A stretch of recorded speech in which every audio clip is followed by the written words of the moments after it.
नमस्कार, स्वागत है आपका स्पेशल एडिशन में और मैं हूं आपके साथ नेहा दुबे। अर्थशास्त्री और नोबेल पुरस्कार, जी हां, नोबेल पुरस्कार विजेता अभिजीत बनर्जी ने कहा है कि भारत को बेहतर विपक्ष की जरूरत है जो किसी भी लोकतंत्र का हृदय है और सत्तारूढ़ पार्टी को भी नियंत्रण में रहने के लिए इसे स्वीकार करना चाहिए। लेकिन आज मुख्य विपक्षी पार्टी कांग्रेस का हाल बेहाल है। पिछले लोकसभा चुनावों में मात्र 52 सीटें जीतने वाली कांग्रेस पार्टी अब धीरे धीरे राज्यों से भी सत्ता से बाहर होती हुई दिखाई दे रही है। ज्योतिरादित्य सिंधिया के पार्टी छोड़ने के साथ ही मध्य प्रदेश की कमलनाथ सरकार गिर गई, जबकि सचिन पायलट और उनके समर्थकों ने राजस्थान के मुख्यमंत्री अशोक गहलोत की मुश्किलें बढ़ा दी है। ऐसे में सवाल यह है कि क्या सिंधिया और पायलट के बाद भी कांग्रेस से बाहर जाने वालों का सिलसिला जारी रहेगा? आखिर कांग्रेस को छोड़ने का यह सिलसिला लगातार क्यों बना हुआ है? आखिर कैसे होगा कांग्रेस का पुनरुद्धार? ये भी यहां पर देखने वाली बात होगी। इन्हीं तमाम प्रश्नों का आज हम जवाब ढूंढेंगे अपने स्पेशल कार्यक्रम स्पेशल एडिशन में, लेकिन उससे पहले आपको दिखाते हैं ये रिपोर्ट। शायद 6 महीने पहले कोई भी ये अनुमान नहीं लगा सकता था कि मध्य प्रदेश और राजस्थान जैसे बड़े राज्यों में कांग्रेस को जीत दिलाने वाले ज्योतिरादित्य सिंधिया और सचिन पायलट कांग्रेस को छोड़ सकते हैं। कांग्रेस ने अगर 2019 के लोकसभा चुनावों के पहले बीजेपी को अगर जरा भी चौंकाया था तो वो राजस्थान, मध्य प्रदेश और छत्तीसगढ़ में जीत हासिल करके हुआ था। गुजरात में भी कांग्रेस ने नैतिक विजय हासिल कर ली थी। हालांकि 2019 के लोकसभा चुनावों में कांग्रेस की तकनीकी दुर्दशा के साथ साथ उसकी मनोवैज्ञानिक दुर्बलता भी बेनकाब हो गई। पार्टी को एक बड़ा झटका हाल में मध्य प्रदेश और राजस्थान में भी लगा। मध्य प्रदेश में तो ज्योतिरादित्य सिंधिया के 22 विधायकों के साथ बीजेपी में शामिल होने के बाद कमलनाथ सरकार गिर ही गई, लेकिन राजस्थान में अभी चूहे बिल्ली का खेल जारी है। मुख्यमंत्री अशोक गहलोत डटे हुए हैं, जबकि सचिन पायलट अपने समर्थकों के साथ फिलहाल कुछ असमंजस में दिख रहे हैं। इसमें कोई दो राय नहीं है कि मध्य प्रदेश में कमलनाथ और राजस्थान में अशोक गहलोत ज्योतिरादित्य सिंधिया और सचिन पायलट से कहीं ज्यादा अनुभवी राजनेता हैं। लेकिन एक सत्य ये भी है कि मध्य प्रदेश और राजस्थान में अगर कांग्रेस सत्ता में आई तो इसके पीछे अनुभवी नेताओं की राजनीति या राजनीतिक होमवर्क नहीं था, बल्कि इसमें मुख्य योगदान इन दोनों प्रदेशों में इन्हीं युवा नेताओं का था जिन्हें आज कांग्रेस खो चुकी है। ऐसे में सवाल ये है कि क्या सिंधिया और पायलट के बाद भी कांग्रेस से बाहर जाने वालों का सिलसिला थम जाएगा? आखिर कांग्रेस को छोड़ने का यह सिलसिला लगातार क्यों बना हुआ है? देखा जाए तो लोकसभा चुनावों के बाद से ही कांग्रेस की स्थिति लगातार खराब होती जा रही है। आम चुनाव में मिली शिकस्त का ये नतीजा ही था कि कर्नाटक में लगभग 1 दर्जन विधायकों ने पार्टी छोड़ दी और राज्य में कांग्रेस जेडीएस सरकार गिर गई और बीजेपी सत्तासीन हो गई। कुछ ऐसा ही गोवा में भी देखने को मिला, जहां नेता विपक्ष चंद्रकांत कावेलकर सहित 10 कांग्रेसी विधायकों ने बीजेपी का दामन थाम लिया। इसी तरह तेलंगाना में भी कई कांग्रेसी विधायक सत्ताधारी टीआरएस का हिस्सा बन गए। उधर संसद में भी कई अहम मुद्दों पर कांग्रेस अलग थलग दिखाई पड़ी। राज्यसभा में भी बहुमत नहीं होने के बावजूद मोदी सरकार कई बिल पास कराने में सफल रही। आरटीआई बिल हो या फिर 3 तलाक बिल, कांग्रेस को विपक्ष का समर्थन नहीं मिला। अनुच्छेद 370 पर पार्टी वैचारिक आधार पर बटी हुई दिखी। मौजूदा समय में कांग्रेस पार्टी अपने अस्तित्व की लड़ाई लड़ रही है। कांग्रेस लगभग हर राज्य में खेमेबाजी से जूझ रही है। कांग्रेस के सामने आज पुनर्गठन की चुनौती है। जमीनी स्तर पर नया काडर तैयार करने की जरूरत है। जो नेता पार्टी छोड़कर गए हैं उनकी जगह भरनी होगी और ऐसे नेताओं की तलाश करनी होगी जो जमीनी स्तर पर काम कर सकें। साथ ही संसद से लेकर सड़क तक कांग्रेस को एक मजबूत विपक्ष की भूमिका में आना होगा। वर्तमान में ऐसा प्रतीत होता है कि कांग्रेस के पास कोई विश्वसनीय विचार नहीं है। दरअसल पार्टियों के पास एक विचारधारा होती है, भविष्य को बेहतर बनाने का एक सपना होता है। इसी के बल पर किसी पार्टी के साथ स्थानीय स्तर पर कार्यकर्ता और राजनेता जुटते हैं। फिलहाल कांग्रेस के पास इसी विचारधारा का घोर अभाव दिख रहा है। Bureau report.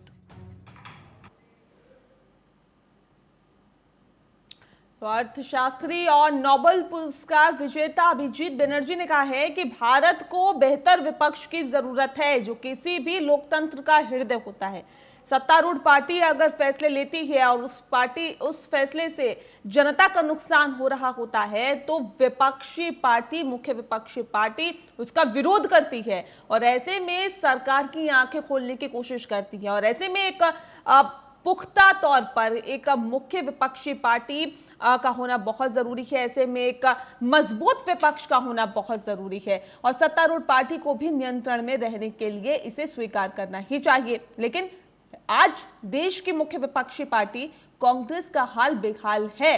आपको बता दें कि 2014 में जब लोकसभा चुनाव हुए थे तो तकरीबन 40 के आसपास सीटें कांग्रेस ने जीती थी और 2019 में जब लोकसभा चुनाव हुए तो ये सीटें बढ़कर 52 हो गई। और ऐसे में ये सीटें जिस रफ्तार से बढ़ रही है, जाहिर तौर पे कांग्रेस के लिए तो चिंताजनक बात है ही, लेकिन ये देश के लिए भी हानिकारक है, क्योंकि मुख्य विपक्षी पार्टी भी मजबूत स्थिति में होनी चाहिए, ताकि अगर सत्तारूढ़ पार्टी किसी तरह का फैसला लेती है जिससे कि लोगों को नुकसान हो, या फिर ऐसे फैसले, ऐसे डिसीजन जिससे कि आम लोगों को नुकसान हो, ऐसे हालात जिससे कि आम लोगों की दिक्कतों में इजाफा हो, महंगाई बढ़े और तमाम ऐसे विषय अगर देखे जाएं तो इसके खिलाफ सत्तारूढ़ पार्टी की आंखें खोली जा सके, इसके लिए मजबूत विपक्ष का होना लोकसभा में बहुत जरूरी है। इससे पहले हमने देखा कि ज्योतिरादित्य सिंधिया के पार्टी छोड़ने के साथ ही मध्य प्रदेश में कमलनाथ सरकार गिर गई, जबकि सचिन पायलट और उनके समर्थकों ने राजस्थान में मुख्यमंत्री अशोक गहलोत की मुश्किलों में लगातार इजाफा कर रखा है। ऐसे में सवाल यही है कि क्या सिंधिया और पायलट के बाद भी कांग्रेस से बाहर जाने वालों का सिलसिला जारी रहेगा? आखिर क्यों ये सिलसिला चल रहा है? क्यों आखिर कांग्रेस के नेताओं को ही कांग्रेस पार्टी में तवज्जो नहीं दी जाती? क्यों उन्हें बाहर का रास्ता अख्तियार करना पड़ता है? क्यों किसी दूसरी पार्टी का दामन थामना पड़ता है? इन तमाम सवालों के आज हम जवाब ढूंढेंगे और दरअसल जवाब इस बात का भी लेंगे, क्या कांग्रेस पार्टी को पुनरुद्धार की जरूरत है और है तो किस स्तर पर है? इन्हीं तमाम सवालों का आज हम जवाब ढूंढेंगे। लेकिन यहाँ पर आपको देखना होगा, समझना होगा कि तमाम जो कांग्रेस के नेता हैं वो कांग्रेस पार्टी को छोड़कर या तो थर्ड फ्रंट बना रहे हैं, यानी कि तीसरी पार्टी अपने बनाने की कोशिश कर रहे हैं। कई नेताओं ने बनाई और खड़ी की और उसके बाद सत्ता पर काबिज भी है। वही कांग्रेस पार्टी में पहले रहकर कांग्रेस के वफादार सिपाही की तरह काम करने की बात करते थे, लेकिन जब लगा कि कांग्रेस पार्टी उनको तवज्जो नहीं दे रही या फिर वो कुछ और भी जिंदगी में बेहतर कर सकते हैं, तो उन्होंने एक अपना अलग रास्ता अख्तियार कर लिया। ऐसे में अब हाल ही की बात हम करें तो ज्योतिरादित्य सिंधिया और सचिन पायलट ने भी अब कहीं ना कहीं अलग रास्ता वो लेते हुए दिखाई दे रहे हैं।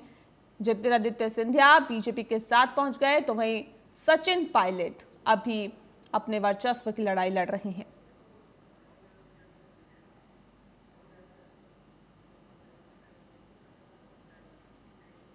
और चलिए इस विषय पे आज हम तफसील से चर्चा करेंगे, जानेंगे कि दरअसल जो हालात और जो स्थितियां बनी हुई है, क्या वाकई उस स्थितियों के अंदर कांग्रेस को पुनरुद्धार की जरूरत है? इन तमाम सवालों का आज हम जवाब ढूंढेंगे। हमारे साथ खास मेहमान मौजूद हैं, उनसे आपका तारुफ करा देते हैं। हमारे साथ अशोक सिंह जी जुड़ गए हैं, प्रवक्ता हैं कांग्रेस के। अशोक जी, बहुत स्वागत है हमारा आपका। साथ ही हमारे साथ सचिन भल्ला जी जुड़ गए हैं, राजनीतिक विश्लेषक हैं। सचिन जी, आपका ही बहुत स्वागत है। हमारे साथ डॉक्टर मनोज राजौरिया जी भी जुड़ गए हैं, सांसद है बीजेपी के। डॉक्टर मनोज राजौरिया जी, आपका भी बहुत स्वागत है। सबसे पहला सवाल मेरा अशोक सिंह जी आपसे है, क्योंकि बात दरअसल आज कांग्रेस की हो रही है। बात हो रही है क्या कांग्रेस में पुनरुद्धार की जरूरत है, क्योंकि अर्थशास्त्री और नोबेल पुरस्कार विजेता अभिजीत बनर्जी ने कहा है कि भारत को एक बेहतर विपक्ष की जरूरत है, यानी कि कांग्रेस बेहतर विपक्ष की भूमिका भी ठीक से नहीं निभा पा रही है।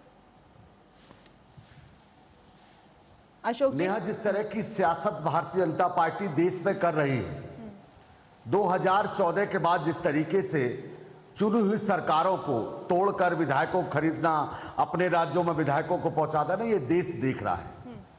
विपक्ष की जिम्मेदारी होती है, हम लंबे समय तक सत्ता में रहे हैं, मगर इस तरह का कृत्य हमने नहीं किया कि विधायकों, देखिए बिहार में क्या हुआ, नीतीश को सृजन घोटाले की धमकी डराकर, ईडी और सीबीआई का डर दिखाकर, फिर गोवा में क्या हुआ, मणिपुर में हुआ, कर्नाटक पे हुआ, महाराष्ट्र में रातों रात शपथ दिला दी गई। ये लोकतंत्र को बेचने का जिस तरीके से मोदी सरकार कर रही है, सवाल कांग्रेस को उत्थान की, तो कांग्रेस एक विचारधारा है और हम अपनी विचारधारा से न हटे और जनता के बीच में कांग्रेस लगातार काम कर रही है। हम सत्ता से बाहर रहे या सत्ता के अंदर रहे, मगर सवाल है कि लोकतंत्र क्या विचारधारा है कांग्रेस, तब कहीं देश चलेगा। क्या विचारधारा है कांग्रेस की सर? तोड़ने का भारतीय जनता पार्टी सर क्या विचारधारा है कांग्रेस? क्यों उस विचारधारा से तमाम नेता अलग रुख क्यों अपना रहे हैं, अलग रास्ता क्यों अपना रहे हैं? नहीं, देखिए मैंने कहा ना, देखिए जिन लोगों को जाना है वो जाएं, हमने कहां रोका है, मगर चुनी हुई सरकार को जिस तरीके का तोड़ने का भारतीय जनता पार्टी प्रयास कर रही है, ये देश भी देख रहा है और देश जवाबदेही भी मांग रहा है। सवाल यह है कि आपने कर्नाटक में क्या किया, मध्य प्रदेश में क्या किया, गोवा में क्या किया, मणिपुर में क्या किया, तोड़ कौन रहा है, लालच, पैसा, धन कौन लगा रहा है इसके पीछे, कौन लोग हैं? आज तो राजस्थान के कद्दावर नेता हैं। राजस्थान पे ही बात कर लीजिए ना सर, सुन लीजिए ना, सुनिए, राजस्थान की अगर आप बात कर रहे हैं तो क्या बीजेपी ने राजस्थान की सियासत में भूचाल लाया, या सचिन पायलट ने, या फिर गुटबाजी ने, किसने? तो बीजेपी के नेहा जी बीजेपी के कद्दावर नेता है ना। कैलाश मेघवाल ने तो साफ कहा है कि बीजेपी को नाटक बंद कर देना चाहिए, चुनी हुई सरकार को नहीं तोड़ना चाहिए। वो तो बीजेपी के कद्दावर नेता है, वसुंधरा राजे के बड़े करीबी हैं। उन्होंने आज बोला है कि नहीं बोला है? तो कहीं ना कहीं मध्य प्रदेश में क्या किया इन्होंने? सवाल इस बात का है कि लोकतंत्र को जिंदा रहने देगी मोदी सरकार की नहीं? क्यों खरीद फरोख्त की सियासत कर रही है? जनता ने अगर बिहार में इनको मैंडेट मिला था क्या? महाराष्ट्र में रातों रात इन्होंने शपथ दिला दी। आप पूरा ठीक है बीजेपी पर फोड़ रहे हैं। आपके कांग्रेस के अंदर सर, कांग्रेस के अंदर गुटबाजी जो है या खेमेबाजी जो है, क्या ये उसका खामियाजा कांग्रेस नहीं भुगत रही? आप फैसला कर ले, नेहा जी कह देंगी वो तो नहीं मानी जाएगी। कांग्रेस के जिम्मेदार कार्यकर्ता होने के नाते कह रहे हैं कि हम जिम्मेदार विपक्ष की भूमिका निभा रहे हैं। आप नेहा की बात मत मानिए, आप अशोक गहलोत की बात मानिए ना। अशोक जी, अगर पैसा राजस्थान के मुख्यमंत्री की बात मानिए। आप राजस्थान के मुख्यमंत्री की बात मानिए ना अशोक जी, आप हमारी बात क्यों मान रहे हैं? राजस्थान के मुख्यमंत्री अगर ये कहते हैं कि मेरी सचिन पायलट से पिछले 1.5 साल में कोई बात नहीं हुई, तो आप मुझे बताइए कि कैसे तालमेल बैठाएंगे, कैसे आप शासन करेंगे, कैसे सत्ता पर काबिज ठीक से हो पाएंगे और कैसे जनता का भला करेंगे? सर नेहा जी, जिन मुद्दों को लेकर सत्ता में बैठे, जिन मुद्दों को लेकर चुनाव होता है उन मुद्दों को मैनिफेस्टो होता है। हम सरकार लगातार काम कर रही है, मगर मेरा सवाल आप मोदी बीजेपी से पूछिए ना, क्यों काम नहीं हो रहा? सियासत देश में कर रही है भाई। आपकी पार्टी के ही नेता कह रहे हैं ना, सचिन पायलट आपकी ही पार्टी में दिग्गज नेता माने जाते थे, जिनके नाम पे वोट पड़े, जिन्होंने 5 साल घूम घूम कर काम किया, जिन्होंने तमाम प्रदर्शन किए, रैलियां की, जनसभाएं की, लोगों को जागरूक किया और बताया कि कांग्रेस के पक्ष में वोट करें। वही कह रहे हैं कि मैनिफेस्टो पे काम नहीं हो रहा। नेहा जी, जब पार्टी से बड़ी अपनी विचारधारा होती है और हेम आ जाता है तो इस तरह के वक्तव्य देते हैं। कम उम्र में सचिन पायलट को प्रदेश अध्यक्ष बनाया, कम उम्र में संचार मंत्री बनाया, कम उम्र में सांसद, मतलब जो चीजें मिलनी चाहिए थी। आज की जिम्मेदारी नहीं थी। जिन मुद्दों को लेकर, जिन मैनिफेस्टो पर राजस्थान की जनता ने कांग्रेस को जन्मत दिया, उनकी सेवा भाव करनी चाहिए, करनी चाहिए। मगर मैं और हेम और तोड़ने की साजिश जो भारतीय जनता पार्टी की है, जनता के बीच में जाए, जनता तय करेगी। जो भी इन्होंने किया, जो ये कर रहे हैं, ये तो लोकतंत्र की दोनों मिलकर हत्या कर रहे हैं। इनको ये नहीं पता कि इस टाइम हमारे देश में काम करना चाहिए। क्या कैलाश जी झूठ बोल रहे हैं भारतीय जनता पार्टी के नेता? ये भी बता दीजिए देश के सामने। वसुंधरा राजे के करीबी हैं वो, बीजेपी के राजस्थान के कद्दावर नेता हैं कैलाश मेघवाल, क्या वो झूठ बोल रहे हैं? चाल और चरित्र और चेहरा भारतीय जनता पार्टी का समय समय पर देखने को मिला। मनोज जी, सवाल इस बात को लेकर है कि कांग्रेस में क्या पुनरुद्धार की जरूरत है? क्योंकि अगर अर्थशास्त्री और नोबेल पुरस्कार विजेता अभिजीत बनर्जी कहते हैं कि भारत में एक बेहतर विपक्ष की जरूरत है, तो क्या इसे इनकार किया जा सकता है कि अभी मजबूत विपक्ष नहीं है?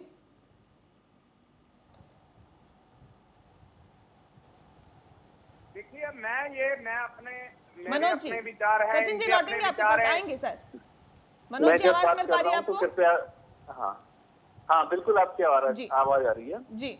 मैं आपकी बात से बिल्कुल सहमत हूँ। भारत में रचनात्मक विपक्ष की सख्त आवश्यकता है। जिस प्रकार से कांग्रेस ने राहुल गांधी और सोनिया गांधी के नेतृत्व में देश में रचनात्मक विपक्ष की भूमिका छोड़ी है।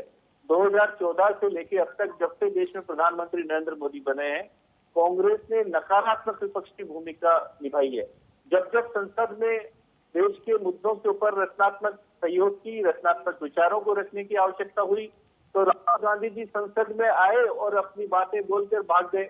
राहुल गांधी जी की संसद में उपस्थित थी।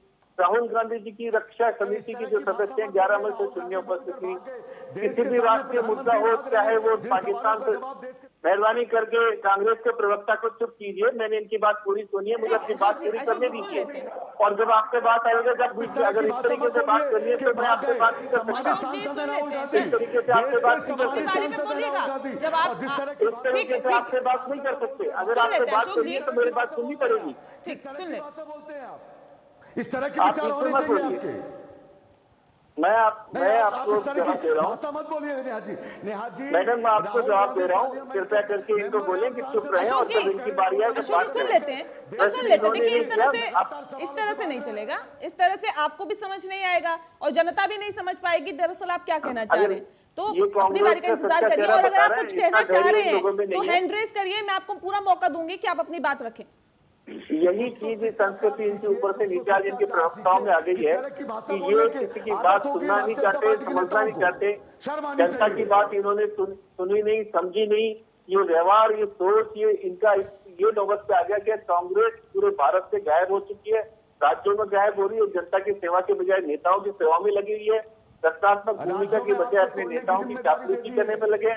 देश के सम्मान और सुरक्षा की बात होती है तो कभी पाकिस्तान के साथ खड़े मिलते हैं, कभी चाइना के साथ खड़े मिलते हैं। गरीबों की जन कल्याण की और बात होती है, विकास की बात होती है तो इन लोगों को साफ सूंघ जाता है। राजस्थान के अंदर कोरोना चल रहा है। राजस्थान के अंदर कोरोना चल रहा है। जैसा कि हमारी पूर्व मुख्यमंत्री वसुंधरा जी ने आज कहा कि कांग्रेस को ये ड्रामा बंद करके जनता की कार्य करनी चाहिए। मध्य प्रदेश की सरकार गिराने में हम मस्त थे। सचिन जी, आप एक मिनट बाद बात सुनिए। आप तो विश्लेषक है, आप निष्पक्ष रहिए, मुझे अपनी बात करने का मौका दीजिए, फिर बात कीजिएगा।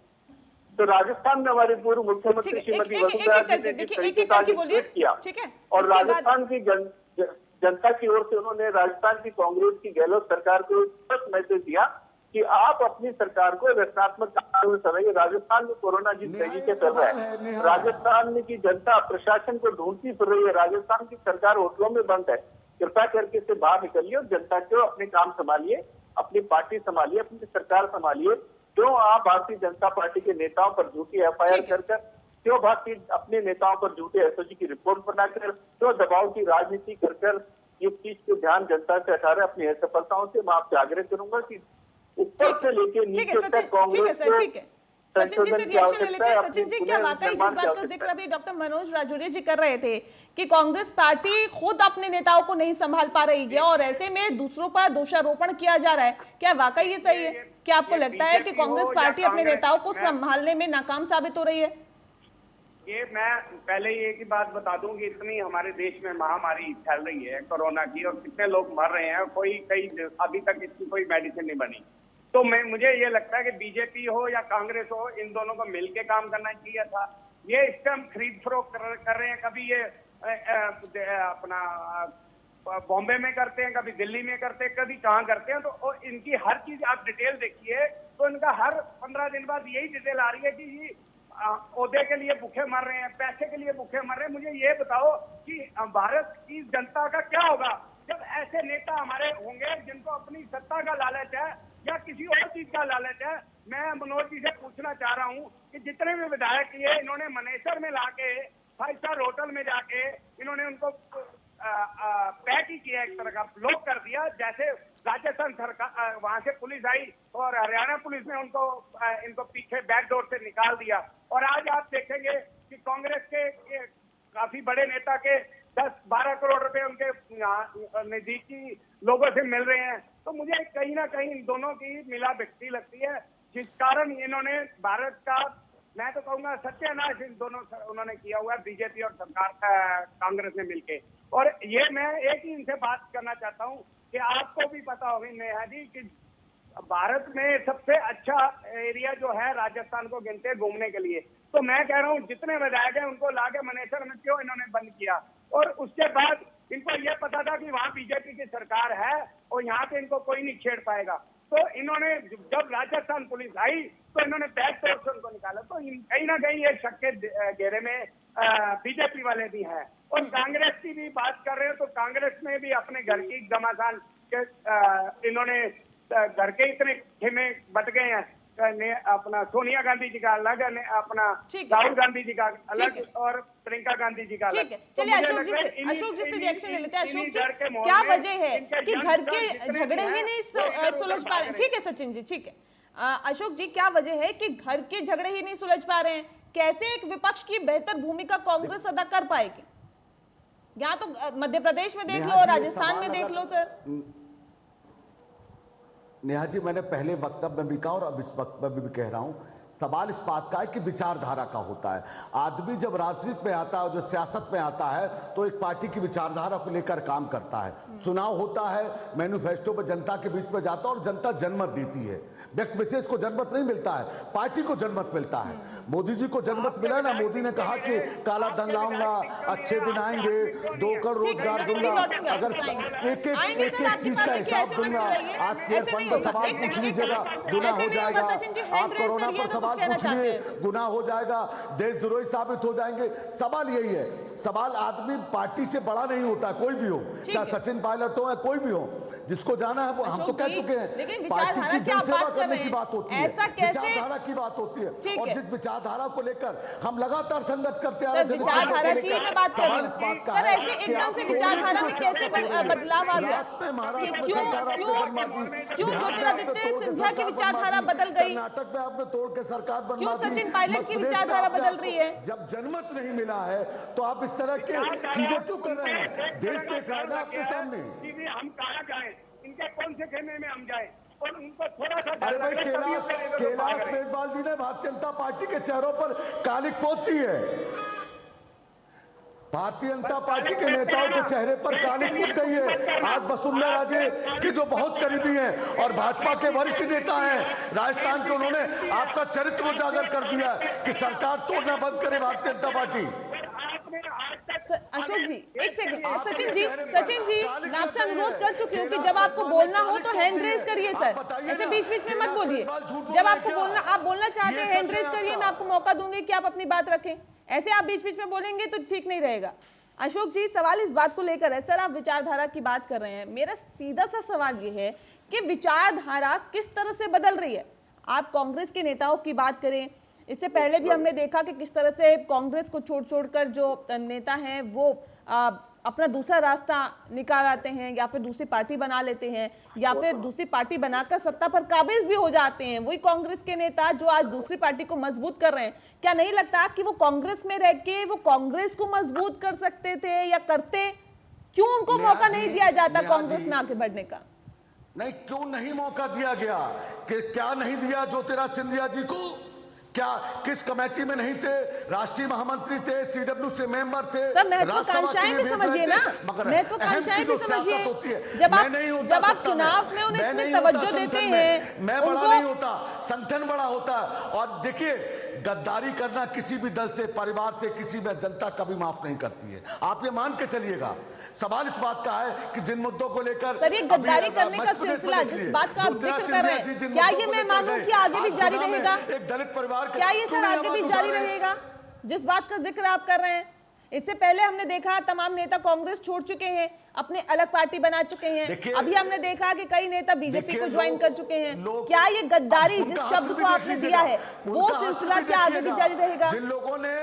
जिन लोगों ने पार्टी से दगा किया है उनका हश्र भी देख लीजिएगा। मैं बहुत सारे नाम गिना देता हूं, अरुण नेहरू से लेकर तमाम सारे नाम हैं, मगर जिन्होंने परिवार में गद्दारी, पार्टी से गद्दारी, देश कभी ऐसे लोगों को माफ नहीं करता है। सवाल इस बात का है कि मध्य प्रदेश में वो तो जनसेवा करने के लिए ज्योतिरादित्य सिंधिया गए थे। कल दलितों पर जिस तरह अत्याचार हुआ उन्हीं के संसदीय क्षेत्र में, जहां से वो सांसद थे, मगर सत्ता की लोलुपता और पैसे की चकाचौंध में जो लोग बिखर जाते हैं, जो टूट जाते हैं, उन्हें देश कभी माफ नहीं करता।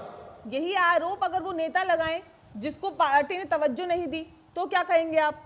अगर सचिन पायलट कहें कि हमने तो 5 साल मेहनत की, बड़ी मेहनत की, जनसभाएं की, फिर भी जब खीर खाने की बारी आई तो अशोक गहलोत को सत्ता पर बिठा दिया गया। नहीं नेहा जी सुनिए, एक सवाल बीजेपी से पूछ लीजिए कि भाई कर्नाटक में आपने सरकार क्यों तोड़ी, राजस्थान में सरकार क्यों तोड़ रहे हो, मध्य प्रदेश में आपने सरकार क्यों तोड़ी, गोवा में सरकार ऐसी क्यों, बातें ये कर सवाल रहे हैं, एक बीजेपी से भी पूछ लीजिए ना। ये बीजेपी का तो चाल चरित चेहरा पूरा विश्व में भारतीय जनता पार्टी को देख रहा है। तो ये सवाल बीजेपी से पूछ लीजिए कि चुनी हुई सरकारों को क्यों तोड़ा जा रहा है। ये सवाल एक पूछिए ना इनसे, क्यों नहीं पूछा जा रहा देश से सवाल कि आदरणीय मोदी जी आप बताइए चुनी हुई सरकारों को क्यों तोड़ा जा रहा है, क्यों गिराया जा रहा है। नहीं तो सर ये बताइए सवाल ना, पूछिए आप ना बताइए भारतीय ना, जनता पार्टी से। बीजेपी से जब पूछना होगा तो मैं पूछूंगी, मुझे आप बताइए कि आपके नेता क्यों टूट रहे हैं, पूछिए कहां ना, नेतृत्व क्यों में नहीं कमी पूछा जा रहा है, ये सवाल? क्यों आखिर कांग्रेस को केयर तवज्जो फंड ना में- देते हुए नहीं, बीजेपी केयर- को तवज्जो नहीं, दे रहे केयर हैं, फंड तमाम में और अगर राजनीतिक पूछा पार्टियों जाए को कि भाई तवज्जो केयर दे रहे फंड हैं। में पैसा चंदा किस किस लोगों ने दिया है, तो क्या गुनाह हो जाएगा क्या? सर देखिए, क्या कांग्रेस में काला क्यों धन है कमी रह पूछना गई? गुनाह है केंद्र सरकार से? ये सवाल पूछिए ना इनसे। अशोक जी, कांग्रेस में कहां खामी कहां कमी है? नेहा जी एक सवाल देखिए, मैंने इसीलिए मुझे गोदी मीडिया को कहने में कोई संकोच नहीं, एक सवाल इनसे यही पूछिए दिक्कत है कि ना भाई आप लोगों की कर्नाटक में कि आपने जब सरकार सवाल क्यों पूछ गिरा लिया दी, जाता है तो मध्य गोदी प्रदेश में मीडिया सरकार कहा क्यों जाता गिरा है, दी, हमें राजस्थान में प्रवक्ता क्यों बना गिरा दिया दी? जाता है। ये सर हमें सवाल उससे करिए ना कोई इनसे। कोई क्यों गिला ये शिकवा सवाल नहीं है हो आप लोगों से, रहा है? आप किसी का भी देश की प्रवक्ता मीडिया को मुझे ये बना सवाल दीजिए, पूछना चाहिए ना। लेकिन तीखे अमित सवाल शाह जी पूछना मेरा पूछेंगे काम है, तो आप मुझे ये मोदी बता जी दीजिए। सवाल क्यों नहीं पूछा जा रहा कि चुनी हुई सरकारों को क्यों गिराया जा रहा है? सर आप मुझे ये बताइए कि अगर सचिन पायलट बगावत कर रहे हैं तो चुनी हुई सरकार को तोड़ा जा रहा है या फिर खुद टूट रही है सरकार? वो तो किसी पार्टी में भी देखिए, उन्होंने ज्वाइन नहीं किया। नेहा जी जो आरडीओ जिस केंद्रीय मंत्री पर जो आरोप लगे हैं और जो कैलाश मेघवाल जी ने कहा है, क्या भारतीय जनता पार्टी के चेहरे पर कालिक नहीं पुत गई? कैलाश मेघवाल तो भारतीय जनता पार्टी के सर वरिष्ठ आपके नेता नेताओं से बात है, कर वसुंधरा रहे थे राजे वीडियो के करीबी में, है। आपके नेताओं से बात की जा रही थी, क्यों आपके नेता बात कर रहे हैं, क्यों जांच आपके कराए नेता ना टूट सरकार, रहे हैं, क्यों केंद्र में नेतृत्व उनकी में सरकार कमी है, है, क्यों जांच कराए ना, पुनरुद्धार की जरूरत क्यों नहीं घबरा समझते रही है? आप क्यों कांग्रेस में? विधायकों को लेकर सरकार के नहीं सर विधायक को तोड़कर बीजेपी के राज्य में सरकारों में जहां विधायकों को बंधक बनाया जाता है, ये सवाल करिए ना कि बीजेपी के राज्य में क्यों विधायक बंधक बनाए जाते हैं, क्यों होटलों में रखा जाता है? ये सवाल भारतीय जनता पार्टी से करिए ना, अमित शाह जी से पूछिए ना, देश के प्रधानमंत्री से पूछिए ना कि देश लोक संविधान से चलेगा या बीजेपी की तोड़फोड़ की सियासत से चलेगा? सवाल मैं आपसे पूछ रही हूँ, उसका जवाब मत दीजिए, बाकी और तमाम क्या सवाल मुझे पूछने हैं उसका ज्ञान मुझे आप दे दीजिए। एक सवाल अमित शाह से भी करिए। आप छोड़ दीजिए सर, मुझे क्या सवाल करना है, किससे करना है, वो मेरे ऊपर छोड़ दीजिए, मेरा काम है, मैं बखूबी कर रही हूँ उसे। चुनी हुई सरकार को गिराने का काम हो रहा है। 4 बजे शपथ नहीं दिलाई जाती नेहा जी, इतिहास में कभी 4 और 5 बजे सुबह सुबह शपथ महाराष्ट्र में नहीं हुई थी, चोरी चोरी चुपके, ये अब नहीं चलेगा। जनता समझ रही है, जनता जानती है आप कितना तोड़ोगे, कितने लोगों को पैसा दोगे, खरीदो आपके पास पैसा, क्यों बार बार बीजेपी पर आरोप लगते हैं? ठीक है अशोक जी, क्यों बीजेपी पर बार बार आरोप लगते हैं? और जो ऑडियो टेप जारी की गई है उसके अंदर भी बीजेपी के दिग्गज नेता पर आरोप लग रहे हैं, क्यों?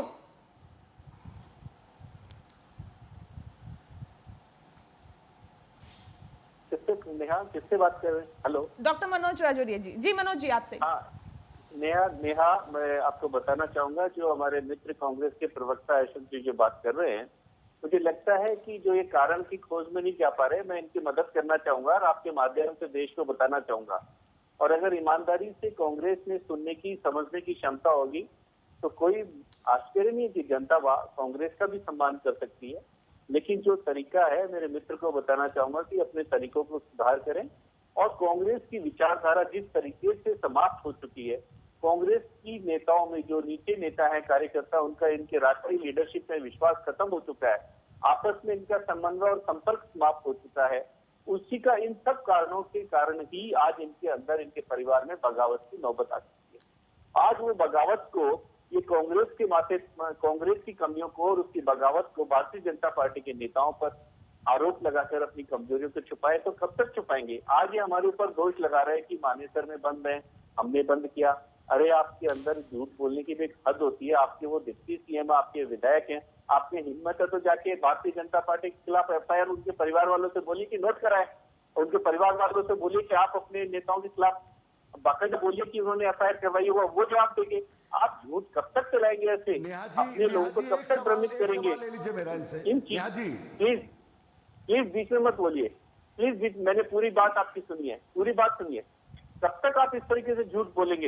एसओजी का सहारा लेके जिस तरीके से आपने राष्ट्रद्रोह के आरोप अपने नेताओं सहित और हमारे भारतीय जनता पार्टी के नेताओं पर लगाए, आपने हमारे भारतीय जनता पार्टी के मंत्री, केंद्रीय मंत्री श्री गजेंद्र सिंह शेखावत पर झूठी एक ऑडियो, फर्जी टेप के माध्यम से आपने ये कहा कि ये उनकी गजेंद्र सिंह जी की आवाज है और मेरे पास सत्य सबूत है। मैं अशोक गहलोत जी को चैलेंज देना चाहता हूं कि अगर उन्होंने कहा उस पर कायम रहें कि अगर ये ऑडियो टेप झूठा हुआ तो मैं राजनीति से संन्यास ले लूंगा, तो वो तैयार रहे इस चीज के लिए। मुझे एक चीज बताइए नेहा, किस कानून के तहत इन्होंने ऑडियो टेप किया? आपकी इनकी एफआईआर में ऑडियो टेप का कहीं जिक्र नहीं है। सरकार ने कानूनी तौर पर कहीं भी ऑडियो टेप के लिए कहा? इनके गृह सचिव ने कहा, इनके मुख्यमंत्री ने कहा कि हमने किसी की टेप रिकॉर्ड नहीं कराई। तो क्या ये टेप रिकॉर्ड जब हमने सवाल किए कि कहां से आई, तो कहता है सोशल मीडिया से आई। एक सोशल मीडिया पे किसी ने फर्जी कट पेस्ट करके डाल दिया और आपके मुख्यमंत्री उसके खिलाफ जाकर हमारे जो केंद्रीय मंत्री के ऊपर एफआईआर दर्ज कर देते हैं। क्या ये सरकार का स्तर रहेगा? क्या ये मुख्यमंत्री का स्तर रहेगा? क्या ये बदनाम करने का और भारतीय जनता पार्टी को घसीटने का एक माध्यम रहेगा? क्या जनता ये सब समझती नहीं? क्या देख नहीं रही है क्या? अरे आपको डाउट था, शक था, तो आप अपने एसओजी नहीं, भारत की नहीं, अंतर्राष्ट्रीय किसी भी संस्थाओं से वीडियो टेप की जांच कराते, उसके बाद में इतने बड़े फोन का टैप नाम क्यों आना कराया चाहिए। गया? सवाल इस बात को लेकर भी है कि क्या कांग्रेस के नेताओं पर भरोसा नहीं रहा कांग्रेस को या फिर अशोक गहलोत को? हमारी ठीक है, पूर्व मुख्यमंत्री वसुंधरा जी ने जिस तरीके से हमारे पार्टी के साथ में पूरे परिवार के साथ लेके चल रही है, आप जबरदस्ती हमारे बातों को बीच में क्यों ला रहे हैं? आप अपना घर संभालिए, अपना घर संभालेंगे। ठीक है सर, चलिए इस पे बातचीत हम लगातार जारी रखेंगे क्योंकि ये बहुत महत्वपूर्ण विषय है। क्योंकि क्या कांग्रेस में उथल पुथल चल रही है और किस स्तर पर चल रही है, ये सभी के सामने है। अब क्या कांग्रेस में पुनरुद्धार की जरूरत है, ये एक अहम और बड़ा सवाल बन जाता है। इस पे हम लगातार चर्चा जारी रखेंगे। यहाँ वक्त हो गया एक छोटे से ब्रेक का, बहुत जल्द लौटेंगे, आप बने रहिए हमारे साथ।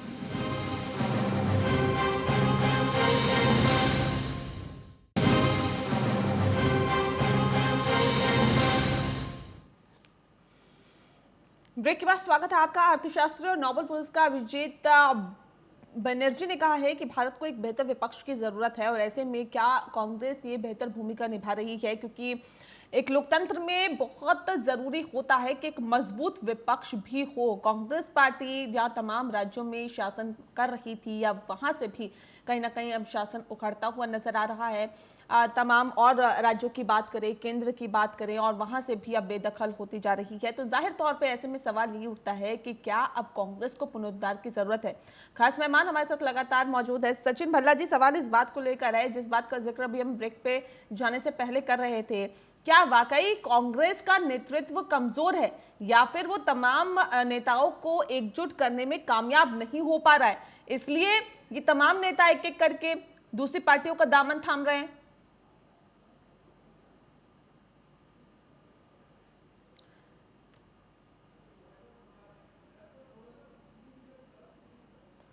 सचिन जी, आवाज मिल पा रही है आपको?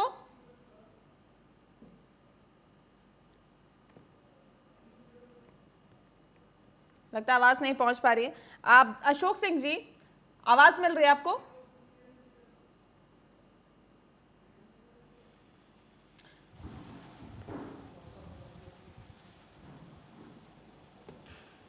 लगता है अशोक जी को भी आवाज नहीं मिल पा रही है। लेकिन यहां हम आपको बता दें कि सबसे महत्वपूर्ण और बड़ा सवाल यही है कि कांग्रेस को क्या अब जरूरत है कि एक नए सिरे से पार्टी को एक बार फिर से खड़ा किया जा सके। डॉक्टर मनोज राजौरिया जी, सवाल इस बात को लेकर है कि कांग्रेस पार्टी की अगर हम बात करें, नेतृत्व की कमजोरी साफ तौर पर दिखाई दी, लेकिन ऐसे में लगातार बीजेपी पर भी आरोप लगते रहे कि बीजेपी मौजूदा सरकार को घेरने की कोशिश करती है, उसे गिराने की कोशिश करती है, और इसकी बानगी उन तमाम बयानों में भी देखने के लिए मिलती है जो कि बड़े बड़े नेताओं के जरिए, बीजेपी के बड़े बड़े नेताओं के जरिए दिए जाते हैं कि अगर आला कमान कहे तो हम कुछ ही दिनों में सरकार गिरा दें। सही, इस तरह के अगर बयान दिए जाएंगे और जो टेप जारी किया गया है, इस तरह के अगर टेप रिलीज होंगे तो जाहिर तौर पर सवाल तो उठेंगे ना।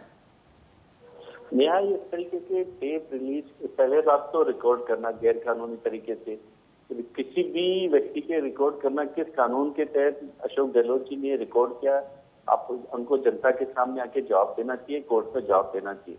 दूसरी चीज, जब उनसे हमने जवाब मांगा तो वो अपने जवाब से पलट गए और उन्होंने कहा कि नहीं, हमने कोई भी टेप रिकॉर्ड नहीं करवाए। एक दिन के अंदर उन्होंने यू टर्न ले लिया, उनकी हालत खराब हो गई कि उन्होंने आखिर ऐसा क्यों किया, आखिर उन्होंने ऐसा क्यों किया।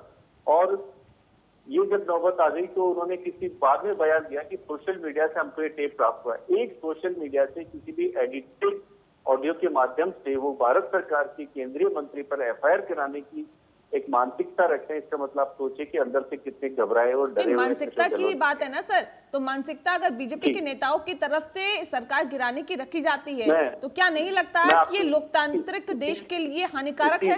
नेहा, मैं आपको ये सामने इसी चीज के लिए आ रहा हूँ। एक ऐसी असुरक्षित भावना से राजस्थान के मुख्यमंत्री अशोक गहलोत गुजर रहे, मैं आपको उसके सामने ला रहा हूँ। इस असुरक्षित भावना से जो कहते हैं कि राजस्थान में जादूगर हैं, निश्चित रूप से आपको मानना पड़ेगा कि राजस्थान के वो राजनीति के जादूगर हैं कि किस तरीके से उन्होंने अपने जादू से राजस्थान में कांग्रेस की जो अन्य शक्तियां थी, इस जादू का उन्होंने उनको समाप्त करने में काम लिया। किस तरीके से राजस्थान में जो अन्य कांग्रेस की राजनीतिक भविष्य की शक्तियां हो सकती थी, उनको कैसे कमजोर किया जाए, राजस्थान में किस तरीके से कांग्रेस को ही अपने ही परिवार को कमजोर किया जाए, मारा जाए और उसका आरोप भारतीय जनता पार्टी से कैसे लड़ा जाए, इस चीज के वो निश्चित रूप से जादूगर है। हम उसकी कला को, हम लोग राजस्थान के लोग ढंग से जानते हैं, लेकिन अपनी इस कला के कारण वो अपने केंद्रीय नेतृत्व के सामने एक बड़े हीरो बनने के अपने आप को साबित कर रहे हैं। देखिए जी, ऐसा हो जाता राज्यसभा में, नहीं तो बीजेपी 2 सीट ले जाती, अगर मैं नहीं होता तो पता नहीं क्या हो जाता, लेकिन मैं देखो कितना बड़ा नेता हूँ, मैंने 2 सीट ला दी। अरे 2 सीट तो आपकी पहले ही आ रही थी जनाब, आप क्यों इतना ड्रामा करके राज्यसभा में अपने आप को बहुत बड़ा नेता साबित करने की कोशिश कर रहे हैं? भारतीय जनता पार्टी ने 2 कैंडिडेट खड़े कर दिए, तो आपके अंदर घबराहट होगी, इसका मतलब आपको कमजोरी थी अंदर। बिना बात आपने बहुमत ले लिया, 123 वोट आपको जब राज्यसभा में मिले, उसके बावजूद आपने अपने नेताओं के, बाकी सभी नेताओं के फोन टेप की, क्यों है सुरक्षा टीम थी? उस टेप के बावजूद आप कह रहे हैं कि हमने कोई टेप नहीं किया। तीसरी चीज, आपने अपनी ही पार्टी की सेकेंड लाइन को पूर्ण रूप से नेस्तनाबूद कर दिया, बदनाम कर दिया। आप अपने विधायकों को और मंत्रियों को यह आरोप लगा रहे हैं कि वो 25-25 करोड़ रुपए लेके बिकाऊ हैं, उनके ऊपर आप राष्ट्रद्रोह के मुकदमे दर्ज कर रहे हैं, उनकी जनता में आप छवि खराब कर रहे हैं। इसका मतलब ये हुआ कि उन्होंने एक तीर से कई निशाने साध रहे हैं। पहला निशाना कि भारतीय जनता पार्टी के राष्ट्रीय नेतृत्व को बदनाम करने की कोशिश करना, भारतीय जनता पार्टी के जो सीनियर नेता उनको बदनाम करना। दूसरा निशाना कि राजस्थान के अंदर जो उनसे जो बाद में जो शक्तियां हैं, जो कि लोकतंत्र में अशोक गहलोत जी के अलावा भी दम रखती है, उनको समाप्त करना। तीसरा, उनके केंद्रीय नेतृत्व श्रीमती सोनिया गांधी और राहुल गांधी जी के सामने अपने आप को बहुत बड़ा राष्ट्रीय नेता साबित करना। ये सारे एक तीर से कई निशाने वो साध रहे हैं, लेकिन सबसे बड़ा निशाना जिसके लिए जनता ने उनको मैंडेट दिया था, जिनके चुन के उनको मुख्यमंत्री बनाया था, उन सबसे उनको कोई मतलब नहीं है। अशोक गहलोत जी का पूरा ध्यान सिर्फ और सिर्फ अपनी कुर्सी बचाने पे लग रहा है। मनोज जी, लेकिन लोकतंत्र में बनी हुई सरकार और चुनी हुई सरकार में सेंध लगाना, क्या ये नहीं लगता कि लोकतांत्रिक मूल्यों का हनन है? नेहा, भारतीय जनता पार्टी ने ऐसी कोई सेंध न तो लगाई है, न लगाने की मंशा रखती है, न लगाएगी। मुझे समझ में नहीं आ रहा कि अपनी पार्टी की कमजोरियों नेहा जी, मैं बता दूं, नेहा जी, नीतीश के बारे में भारतीय जनता पार्टी ने क्या कहा था? डीएनए में खराबी है, नीतीश को तोड़ने का, सृजन घोटाला का, ईडी और सीबीआई का डर दिखाया इन्होंने। उसके बाद महाराष्ट्र में क्या किया? 5 बजे शपथ दिला दी इन्होंने। ये भारतीय जनता पार्टी का चेहरा है। ये कांग्रेस, मुझे लगता है राहुल गांधी जी के घर पे जाके इन्होंने कुछ पानी पी के आए होंगे, शायद वो असर इन पे आ गया है। किराया किसने दिया? जब विधायकों को बिठाकर आप कर्नाटक ले गए, कर्नाटक में किसकी सरकार थी? गोवा में आपने क्या किया? और कैलाश मेघवाल जी ने बोला वो सही बोला कि नहीं बोला, ये बता दीजिए, या कैलाश मेघवाल गलत बोल रहे हैं? आप चुप रहिए, अशोक जी आप चुप रहिए, बात सुनिए पूरी, हिम्मत है कि नहीं, चुप आप रहिए। आप ये कोई रैली का मंच नहीं है, या प्रवचन ना सुनाइए, ये बताइए ना, ये बताइए ना कि मध्य प्रदेश में सरकार पूरा देश का कोरोना चला रहा था, आप नमस्ते ट्रम्प कर रहे थे और मध्य प्रदेश सरकार गिरा रहे थे। आप विधायकों को खरीदते हैं, ये देश देखता है और जानता भी है। समय देखिए, इतिहास में आपका जो चरित्र है भारतीय जनता पार्टी का, ये खरीदने में लगी है, में लगी है। आप देखिए ना, मध्य प्रदेश विधायकों किसने खरीदा, गोवा में किसने खरीदा, राजस्थान में खरीदने की साजिश हो रही है। सवाल है मेरा, ठीक है सचिन जी, सवाल इस बात को लेकर है कि जिस बात का जिक्र हम लगातार कर रहे थे, क्या कांग्रेस में वाकई नेतृत्व की कमी है? क्योंकि अगर राहुल गांधी अध्यक्ष पद से इस्तीफा देते हैं तो अध्यक्ष पद पर एक मजबूत अध्यक्ष को स्थापित करने के लिए बहुत वक्त लग जाता है, तकरीबन 2 से 3 महीने का वक्त लग जाता है। तमाम जगह देखा जाता है, तमाम जगह छानबीन की जाती है, कोई तो अध्यक्ष मिल जाए, लेकिन फिर 10 जनपद की बारी आती है और सोनिया गांधी को एक बार फिर गद्दी दे दी जाती है। कैसे देखते हैं इसे आप? देखिए, ये तो इनका एक पुश्तैनी इनको एक प्रॉपर्टी मिल रखी है। जो कांग्रेस वाले इसकी घर के ही बनेंगे, प्राइम मिनिस्टर भी ये बनेंगे तो घर का ही सब कुछ करेंगे, अध्यक्ष भी यही बनेंगे। कई चीजें ऐसी हैं इन खेमे में, इस चीज का डर है कि ये नहीं, ये घर है, ये पार्टी है, ये घर है, ये पार्टी है सर। पार्टी और अजीब सवाल होता है, देश में गांधी परिवार कब से सत्ता में नहीं है? अशोक जी ने 10 साल यूपीए सरकार में राहुल गांधी प्राइम मिनिस्टर थे क्या? राहुल गांधी सांसद थे, और जो लोग आज गद्दारी कर रहे हैं अशोक जी सुन लीजिए, सुन लीजिए सर। इनको तो संसद माफ करेगा, देश माफ करेगा। बीजेपी के साथ और गांधी कहलाने के लिए बॉम्बे में इन्होंने जो गठबंधन किया उसी से सब पता लग जाता है। जनसेवा करने के लिए जितने भी भ्रष्टाचारी इनके हैं, जितने भी भ्रष्टाचारी इनके पूरा ग्रुप है, वो देखने को मिल रहा है। बीजेपी का और कांग्रेस का, मैं यही विषय दोनों ठीक है, ऐसे ठीक है सचिन जी, ठीक है, ठीक है। अशोक जी, यही विनती है कि कम से कम अभी इतनी महामारी के टाइम थोड़ा सा ये बाद में कर लेना। पहले गरीबों को जो जिनके लिए इनको आज तक सत्ता में लाया गया है, उसके लिए जो काम करना चाहिए वो करें। ठीक है अशोक जी सवाल सुन लीजिए सर, एक सेकेंड। ऐसे नहीं ना, आप जो बोलना चाहते हैं वो नहीं सुनना हमने सर। जो हम सवाल पूछ रहे हैं उसका जवाब दीजिए। शपथ क्यों दिलाई गई थी? अशोक जी सवाल मैं पूछ रही हूँ, उसका जवाब दीजिए ना सर। सवाल इस बात को लेकर है कि क्या गांधी परिवार को अपने वर्चस्व का खतरा पैदा होता हुआ दिखाई देता है क्या? जो काबिल नेताओं को आगे तवज्जो नहीं दी जाती, काबिल नेताओं को आगे नहीं बढ़ाया जाता। सचिन पायलट की बात करें, ज्योतिरादित्य सिंधिया की बात करें। नेहा जी मुझे बताइए ना, 30 मिनट में मैं आपको वक्तव्य दे रहा हूं। सचिन पायलट को क्या नहीं बनाया कांग्रेस ने? केंद्रीय मंत्री, प्रदेश अध्यक्ष, उप मुख्यमंत्री, और बनना क्या चाहते थे मुझे बताइए ना। और क्या चाहिए? वो बनना क्या चाहते थे? को क्या नहीं बनाया? उनको प्रदेश अध्यक्ष बनाकर जब कमान सौंपी गई थी, वो बनना क्या चाहते थे? बलिदान किया, आवाज उठाना गुनाह हो गया क्या? हाँ तो ठीक है, सचिन पायलट ने आवाज उठाई तो क्या गुनाह हो गया? भारतीय जनता पार्टी की अशोक नेहरू जी की बात करने लगे। अगर नेहरू जिंदा ना होते तो इस तरह की नेहरू जी ने देश के निर्माण में जो भूमिका अदा की उसको भुलाया जा सकता है? आज केयर फंड में सवाल पूछ लीजिए आप प्रधानमंत्री से, पूछ सकता है कोई? नहीं पूछ सकता। क्यों नहीं भाई? आप नमस्ते ट्रंप को क्यों ले आए जब देश में कोरोना था? आज 10 लाख है, आज फिर तोड़ रहे हैं विधायक, उसी खरीद फरोख्त में लगे हुए। मध्य प्रदेश में विधायक नहीं तोड़े इन लोगों ने। गोवा महाराष्ट्र में क्या बजे शपथ दिलाई थी इन्होंने? देश जानता है ना सारी चीजों को। तो ये कैलाश मेघवाल ने झूठ बोला है क्या? वो भी भारतीय जनता पार्टी का दावा नेता है कि नहीं है? सर दूसरी पार्टी आपकी पार्टी में सेंध लगा रही है, सरकार में सेंध लगा रही है, इस तरह का आरोप लगातार आप जब से प्रोग्राम शुरू हुआ तब से लगा रहे हैं। सुन लीजिए सर, आप मौका क्यों देते हैं? सुन लीजिए सर, चोरी करना भी अपराध होता है और सेंध लगाना भी अपराध होता है। फोन टैपिंग क्यों कराई गई?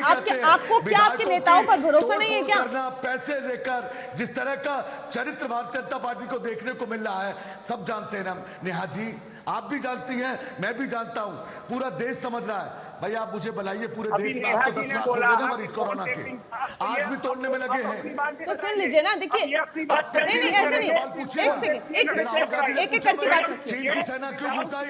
राहुल गांधी देशद्रोही है, पाकिस्तान चले जाओ। सचिन जी हैंड रेस करिए, कुछ बोलना हो तो प्लीज हैंड रेस करिए, ऐसे नहीं होगा। एक सवाल बोलना चाह रहा हूं सर, ये अपनी बातें अपनी भाई दे रहे हैं, अपनी ठीक है, नुमाइंदे हैं जनता के लिए पूरे देश से। जिस तरह की लोकतंत्र की हत्या भारतीय जनता पार्टी लगातार करती आ रही है। नहीं आप मुझे ये बताइए अशोक जी, एक सेकंड सुन लीजिए ना सर, आप जितना रट के आए मुझे नहीं सुनना है ना, आप जितना रट के आए हैं, ये चुनावी मंच नहीं है आपका सर, मुझे नहीं सुनना है वो सब चीजें, दर्शक नहीं सुनना चाहते। आप जवाब दीजिए ना जो सवाल पूछा जा रहा है, आप उसका एक सेकंड। सचिन जी ठीक है, रुकिए एक मिनट रुकिए, और कुछ कहना चाहते तो हैंड रेस करिए, मैं आपसे बार बार ये अनुरोध कर रही हूँ। अशोक जी सवाल इस बात को लेकर है, क्या कांग्रेस के नेताओं पर भरोसा नहीं है क्या आला कमान का? टेप क्यों करवाई गई? फोन टैपिंग क्यों करवाई गई?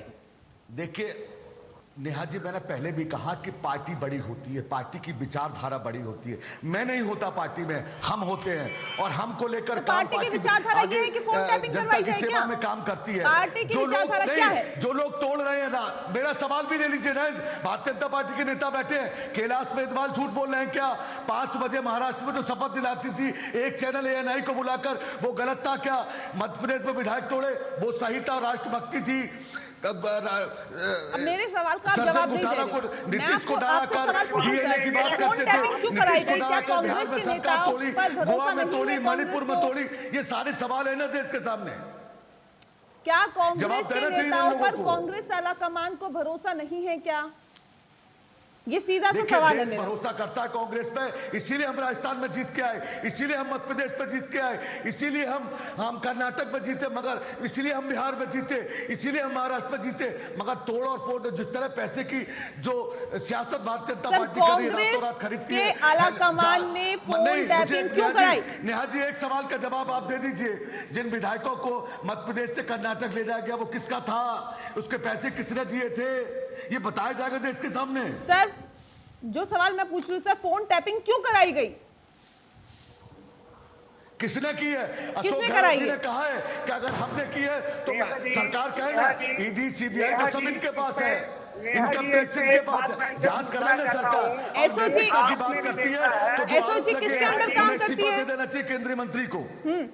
किसने कराई है क्यों फोन नहीं टैपिंग? प्रधानमंत्री ट्वीट कर रहे हैं भाई? क्यों नहीं जांच करा रहे हैं? जांच सरकार कराए ना, देश में इनकी सरकार है। कल विधायक को रातों रात शिफ्ट करा दिया इन्होंने। अरे भाई लाइए ना, हर इन्हीं की सरकारों में क्यों जाके छुप जाते हैं विधायक? छोटी सी बात करना चाह रहा हूँ। नहीं, अब हम आने वाले वक्त में माने क्या कांग्रेस के कैलाश जी झूठे हैं क्या? आपके नेता है भारतीय जनता पार्टी के, वो तो वसुंधरा जी के बहुत करीबी है। क्या अशोक जी हम आने वाले वक्त में भी माने कि कांग्रेस के और नेता किसी दूसरी पार्टी का दामन थाम सकते हैं या थर्ड फ्रंट खड़ा कर सकते हैं? कांग्रेस सोनिया गांधी के नेतृत्व में, राहुल जी के नेतृत्व में पूरे प्रदेश में एक हम देखिए जनता के बीच में हम खरीदने की सियासत नहीं करते। लोकतंत्र का चेहरा कैलाश जी ने जिस तरह की इतिहास गवाह रहा है, ये परिपाटी तो आपकी दी बीजेपी हुई के है। नेताओं पर काली कुद गई है जो खरीद फरोख्त की सियासत करते कांग्रेस हैं। पार्टी की परिपाटी है सर ये, जिसमें तमाम राजनीतिक पार्टियां भी चलने का काम कर रही है। देखिए, नेहरू के टाइम से किस तरह से खरीद फरोख्त की राजनीति को बढ़ावा दिया है, ये आप भी जानते हैं। खरीदने की सियासत करती हो, कांग्रेस एक विचारधारा है। सर वो उस विचारधारा को लोग छोड़ते जा रहे हैं। कौन जा रहा है छोड़ के? कौन नहीं गया मुझे बताइए। महाराष्ट्र की बात करें, शरद पवार आपकी पार्टी से निकले हैं, तृणमूल कांग्रेस बनाई गई ममता बनर्जी आपकी पार्टी से निकली हुई है, जगनमोहन रेड्डी आपकी पार्टी से निकले हुए हैं। सर आपकी पार्टी से ही निकले हुए नेता आज अपनी पार्टी खड़ी करके शानदार तरीके से राज्य पर शासन कर रहे हैं। हमारी चिंता मत करिए नेहा जी, गोदी मीडिया हमारी चिंता न करे, सवाल पूछिए। चिंता आपकी नहीं है, चिंता देश की है कि एक मजबूत विपक्ष की भूमिका भी कांग्रेस अदा नहीं कर पा रही। हम तो जनता के बीच में काम कर रहे हैं। अरे भाई नीतीश को DNA की बात डॉक्टर मनोज रजोरिया को डर के जगह से ठीक है सर, ठीक है, सरकार गिरा दिया आपने, उसके बाद नीतीश के साथ हो गए। ठीक है सर, हम कार्यक्रम के आखिरी पड़ाव में है, मैं एक सवाल सबसे ले लेती हूँ। ठीक है डॉक्टर मनोज रजोरिया जी, सवाल इस बात को लेकर है कि तमाम जो नेता कांग्रेस से आ रहे हैं बीजेपी में, आप उनका बाहें खोलकर स्वागत कर रहे हैं, बीजेपी बाहें खोलकर स्वागत कर रही है। अब सचिन पायलट अगर यहाँ पर आते हैं तो क्या होगा रिएक्शन बीजेपी का? मैडम, अभी जो हाइपोथिकेशन के सवाल है, ये काल्पनिक सवाल है जिसका मुझे जवाब देना उचित नहीं समझता हूँ कि सचिन पायलट आते हैं तो बीजेपी क्या करेगी। ये पूर्ण रूप से काल्पनिक सवाल है। भारतीय जनता पार्टी इन काल्पनिक सवालों में रुचि नहीं रखती है, हम लोग इसमें रुचि नहीं रखते हैं। अब कभी ऐसी परिस्थिति होगा उस वक्त हमारा राष्ट्रीय नेतृत्व, हमारा प्रदेश नेतृत्व विचार कर सकता है कि क्या करना चाहिए, क्या नहीं करना चाहिए। इसलिए ऐसे काल्पनिक सवालों के हम जवाब दें, ये उचित नहीं है। दूसरी चीज, मैं कांग्रेस के प्रवक्ता से पूछना चाहूंगा कि जिस तरीके से भारतीय जनता पार्टी का डर इनके राष्ट्रीय नेतृत्व को लगता है, दिन रात इनको प्रधानमंत्री जी के सपने आते हैं, इनको डर लगता है कि क्या होगा, इसी प्रकार से मुझे लगता है कि इनके कार्यकर्ताओं में नीचे तक भय व्याप्त हो गया है। लेकिन एक सवाल पूछना चाहूंगा कि अशोक गहलोत की 2008 की जो कांग्रेस की सरकार थी, इन्होंने 6 बार बसपा के एक सवाल आप भी बता दीजिए, माफ करो महाराज, ये नारे भारतीय जनता पार्टी देती थी ना, आज महाराज दूध के धुले हो गए हैं। यही न्याय सवाल तो होता था बोलिए ना। चुप रहे, माफ न्याय करो तो बोलिए महाराज, चुप रहे। यही बात चलिए, शिवराज सिंह ठीक चौहान है, से ठीक है, लेकर ठीक है, पूरी बात अमित करेंगे शाह तो जी से मुझे लगता है लेकर कि पूरी भारतीय इनकी जनता पार्टी गुंजाइश कहती में मुझे थी बात ज्योतिराज करने का सिंधिया जी कभी माफ मैं करो दोबारा नहीं महाराज। ऐसे इस तो तरीके से आज वही बैठने महाराज नहीं है। आपके प्रिय हो गए। मैडम, नहीं, कांग्रेस न्याय दरअसल कोई यहाँ पर तरीका आज नहीं हमने जो होता। सवाल उठाया था और जिस ये मुद्दे को तरीका लेकर नहीं हम है, हाजिर आप हुए थे कांग्रेस यही के कि कांग्रेस प्रवक्ता क्या हैं, कमजोर कम से होती कम जा रही इतना है। धैर्य रखिए सर कि माफ आप अपनी कीजिएगा, बात वक्त बोलते की हैं मेरे तो पास कमी है राजौरिया जी, इनसे और बोलिए, मुझे इनसे यहाँ पे बोलिए वाइंड अप कि करने एक की मिनट जरूरत सुनने है, का दम क्योंकि रखिए। बहुत शुक्रिया आप मुझे सभी मेहमानों का हमारे साथ इस खास चर्चा में शामिल होने के लिए। सवाल इस बात को लेकर कि क्या अब कांग्रेस में पुनरुद्धार की जरूरत है, आखिर क्या वजह है कि कांग्रेस को छोड़ते जा रहे तमाम नेता। युवाओं की पार्टी कभी कही जाती थी, लेकिन आज युवा ही अपना अलग रास्ता चुन रहे हैं। क्यों कांग्रेस से अलग होते जा रहे हैं ये युवा, और क्यों आखिर कांग्रेस पार्टी कमजोर होती जा रही है? क्या एक नए सिरे से अब कांग्रेस को सोचने की जरूरत है? इस पर आज हमने डिबेट की। इसी के साथ स्पेशल एडिशन में इतना ही। मुझे दीजिए इजाजत। नमस्कार।